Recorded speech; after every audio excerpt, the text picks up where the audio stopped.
வணக்கம், செல்லகுமார் பேசுகிறேன். இது மீனவர்களுக்கான வானிலை ஆய்வறிக்கை.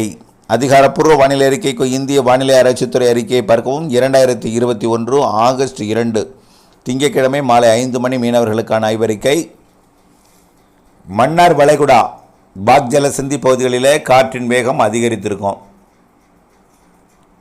வரக்கூடிய 4ஆம் தேதியிலிருந்து மேலும் மன்னார் வளைகுடா பாக் ஜலசந்தி பகுதியில் காற்றின் வேகம் அதிகரித்து அரபிக்கடலின் தெற்கு பகுதி, அதாவது கேரள கடற்கரையோரம், அதேபோல் குமரிக்கடல் பகுதி, மன்னார் வளைகுடா பகுதி, பாக் ஜலசந்தி பகுதி, இலங்கை ஒட்டிய கடல் பகுதிக்கு,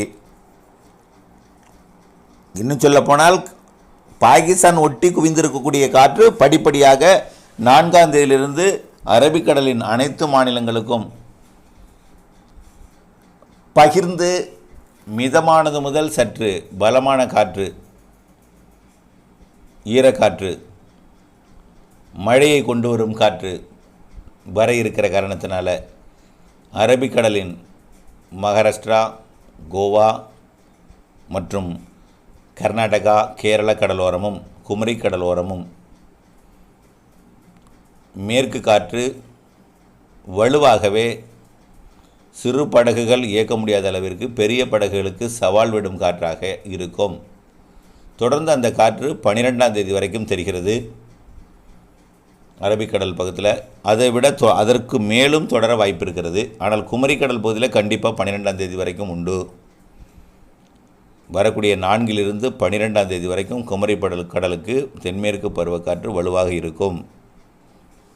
அதே காற்று மன்னார் வளைகுடா பகுதியிலையும் பாக் ஜலசந்தி பகுதியிலையும் 4ஆம் தேதியிலிருந்து சற்று வலுவாக இருக்கும். வடகடல் ஓர, அதாவது டெல்டாவிற்கு வடக்கே உள்ள வடகடலோரம் மட்டும், கடல் ஓரத்தில் மட்டும் ஒரு குறிப்பிட்ட மணி நேரங்கள் மட்டும் மீன்பிடிக்க சாதக சூழல் தென்படுமே தவிர மதியம், மாலை, இரவு நேரங்களில் தென்மேற்கு பருவக்காற்று தமிழக கடல் ஓரமும் வலுத்திருக்கும். கண்டிப்பாக சவால் நிறைந்த காற்றாக வரக்கூடிய 4லிருந்து 12 வரை உறுதியாக இருக்கும் என்பதை முன்னெச்சரிக்கையாக அறிவிக்கிறேன். தொடர்ந்து வானிலையுடன் இணைந்திருங்கள். திட்டமிட்டு கடல் தொழிலில் ஈடுபடுங்கள். நன்றி.